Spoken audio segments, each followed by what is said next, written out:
मतलब हमें विश्वास दिलाए जाते हैं कि आज आपका काम होना है, कल होना है, लेकिन क्या होता है वो खुदा ही बेहतर जानता है। तो बात यह है कि क्या आ रही है, कहाँ परेशानी? दिक्कत ये आ रही है कि या तो कहते हैं अपने भी खफा हमसे और बेगाने भी नाखुश, हम ज़हरे हिलाल को कभी कह न सके कन, क्योंकि सच सुनने के लिए कोई तैयार नहीं है और झूठ हमसे कहा नहीं जाता है। सीधी बात है। सच क्या है, हम सुनेंगे सच क्या है और झूठ क्या है। सच ये है कि जो मतलब अभी मतलब टेंडर्स हो रहे हैं, बेसिकली जो काम होने चाहिए थे वो ऐसे हो नहीं रहे हैं। आपके इलाके में कौन कौन सी दिक्कत आ रही है? आपने बिजली की बात हमें गिनाई, बिजली इसके है, अलावा पानी मतलब जल शक्ति के लिए मुझे डीसी साहब ने 3 साल पहले कहा था कि पहले यहाँ आपकी स्कीम लागू होगी, लेकिन अभी भी नहीं। बाकी जगहों पे कहीं काम स्टार्ट हुआ है, लेकिन वो पंचायत अभी भी इसी तरह पड़ी है। अभी आवास प्लस के तहत जो उन्हें मकान देने थे उसमें भी मतलब मैक्सिमम अभी रह गए हैं। अभी पोर्टल भी बंद हो चुकी है। मैं कहता हूँ उसके लिए भी रिक्वेस्ट है कि कम से कम वो खुले तो सही है एक बार, ताकि वो जो लेफ्ट आउट लोग हैं उनको भी उसमें शामिल किया जाए, ताकि उनका भी कुछ बन सके। सर, आप कौन से बैक टू विलेज प्रोग्राम्स जब होते हैं या इस तरह के जो कार्यक्रम जो होते हैं जम्मू कश्मीर प्रशासन करता है, उसका क्या हाल रहता है? क्योंकि उसी में कहा जाता है कि अगर कोई दिक्कत आ रही है, परेशानी आ रही है, उसमें समाधान है, उसमें पूरा जवाब नहीं। बहरहाल मैं यही कहूँगा वो कागजों तक ही महदूद है। जहाँ विजिटिंग ऑफिसर्स आते हैं, अब उनको प्रभारी कहा गया, वो आते ही नहीं। हर मंडे को हाँ वो इजलास होंगे, ऐसा ये सिर्फ कागजों की बातें हैं। ग्राउंड पे ये ऐसा नहीं होता। हालांकि हम इंतज़ामिया तक ये बात अपनी रखते हैं, क्योंकि हमारे ब्लॉक कौंसिल जो बीडीसी चेयरमैन बने थे, जहाँ पे हमारा कौंसिल बैठता और वो जो है ज़िला परिषद में अपने इश्यूज़ को भेजता, लेकिन जब ब्लॉक कौंसिल ही नहीं लगता, जब आपकी ग्राम सभा पंचायत की फेल है, तो ये राज को आप जिंदाबाद कहेंगे, ये उचित नहीं होगा।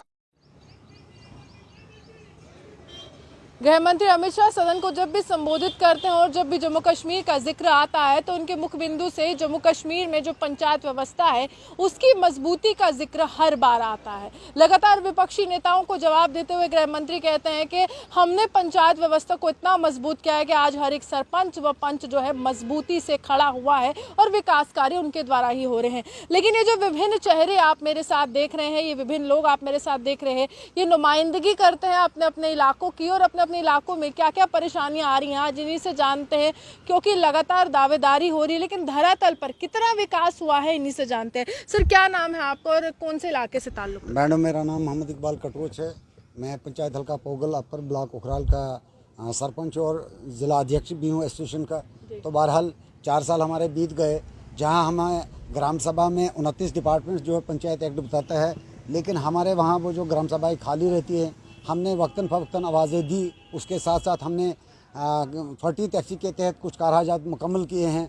बीच में सरकार ने पैसा वापस लिया और अब दोबारा वापस आए, लेकिन उन वेंडर्स को अभी तक नहीं दिया जा रहा है। और तीसरी बात हमारी ये रहेगी कि हमारा जो है वो आवास प्लस में वहाँ पे बड़ी वो इंटरनेट की किल्लत है और हमारे बहुत ज़्यादा डिज़र्विंग लोग जो हैं वो रह गए हैं, जिसके लिए इंतजामिया अनसुनी कर रही है। और तीसरा इंटरनेट की बात कर रहे हैं और यहाँ पर 5G से 6G की ओर हिंदुस्तान आगे बढ़ रहा है, लेकिन कितना समय हो गया कि इंटरनेट की सुविधा वहाँ पर नहीं प्रदान की गई? मैडम, मैं आपसे ये कहूँगा, जो ही ये पंचायती निज़ाम ये फर्स्ट टायर का जो इलेक्शन हुआ है, तब से हमें यही प्रॉब्लम है। हमको पेमेंट करने के लिए दूसरे ब्लॉक में जाना पड़ता है और बड़ी खासकर जो हमारे होम मिनिस्टर साहब जो दावा करते हैं, हम उनकी बात को सराहते हैं जहाँ पे उन्होंने इलेक्शन करे, लेकिन ये जो 3 टायर जो है एक जगह पे कभी इकट्ठा नहीं हो पाया, क्योंकि एडमिनिस्ट्रेशन जो है अनसुनी कर रही है। यहाँ बाबूगिरी ज़्यादा है, वरना पंचायत एक्ट जो बोलता है कि जब एक पंचायत में ग्राम सभा होते हैं तो वो डीडीसी काउंसलर्स को भी तो होना चाहिए, तो लिहाजा वो अनसुनी करते हैं, तो जिससे ये राज जो है तबाही की तरफ चला गया है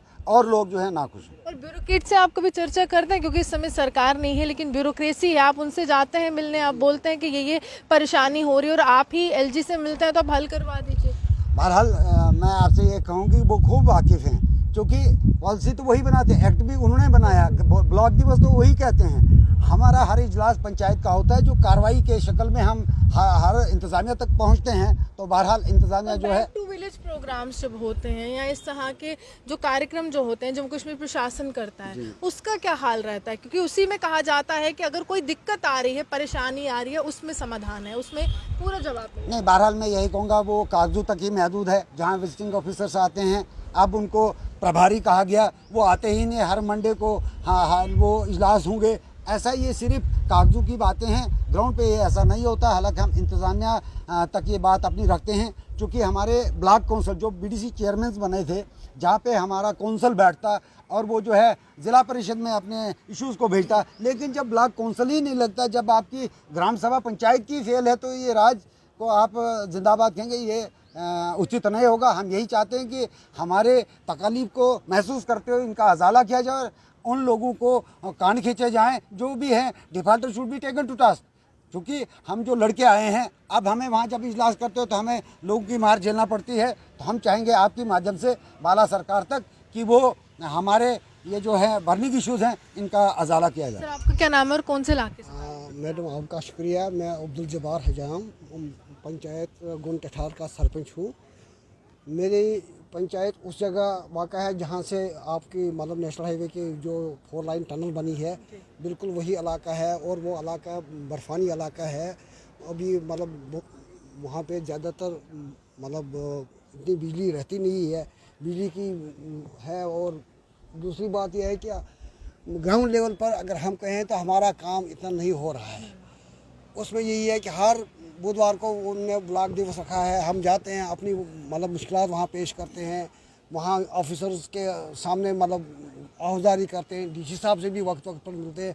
बड़े मतलब हमें विश्वास दिलाए जाते हैं कि आज आपका काम होना है, कल होना है, लेकिन क्या होता है वो खुदा ही बेहतर जानता है। तो बात यह है कि क्या आ रही है, कहाँ परेशानी? दिक्कत ये आ रही है कि या तो कहते हैं अपने भी खफा हमसे और बेगाने भी नाखुश, हम जहरे हिलाल को कभी कह न सके कन, क्योंकि सच सुनने के लिए कोई तैयार नहीं है और झूठ हमसे कहा नहीं जाता है। सीधी बात है। सच क्या है हम सुनेंगे, सच क्या है और झूठ क्या है? सच यही है कि जो मतलब अभी मतलब टेंडर्स हो रहे हैं, बेसिकली जो काम होने चाहिए थे वो हो ऐसे हो नहीं रहे हैं। आपके इलाके में कौन कौन सी दिक्कत आ रही है? आपने बिजली की बात हमें गिनाई, बिजली इसके है, अलावा पानी क्या? मतलब जल शक्ति के लिए मुझे डीसी साहब ने 3 साल पहले कहा था कि पहले यहाँ आपकी स्कीम लागू होगी, लेकिन अभी भी नहीं। बाकी जगहों पे कहीं काम स्टार्ट हुआ है, लेकिन वो पंचायत अभी भी इसी तरह पड़ी है। बाकी टनल में जो मेंटेनेंस है, वहाँ के लोगों की ज़मीनें सब छीनी गई हैं। लोग हम मेरे पास आते हैं, भाई हमारा कुछ सोचो, कोई रोज़गार हमें दिलाओ, कहीं मजदूरी हम करें, लेकिन हमें वहाँ पर भी वो उन्होंने मतलब करके मतलब जो 4 वे बनाई है उसमें आई है लोग वही।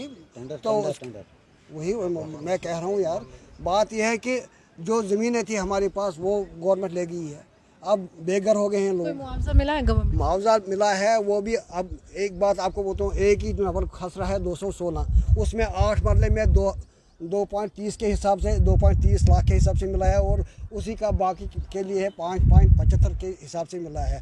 नतीजा यह है कि न मिलने के बराबर ही है और उसमें भी अभी 20% लोगों का बकाया है। 10 साल से हमारा केस यहाँ चल रहा है, उसका भी अभी फैसला नहीं हुआ है। लोग दर हो रहे हैं, मतलब ठिकाना ही नहीं है उनको बैठने के लिए। अभी आवास प्लस के तहत जो उन्हें मकान देने थे उसमें भी मतलब मैक्सिमम अभी रह गए हैं, अभी पोर्टल भी बंद हो चुकी है। मैं कहता हूँ उसके लिए भी रिक्वेस्ट है कि कम से कम वो खुले तो सही है एक बार, ताकि वो जो लेफ्ट आउट लोग हैं उनको भी उसमें शामिल किया जाए, ताकि उनका भी कुछ बन सके।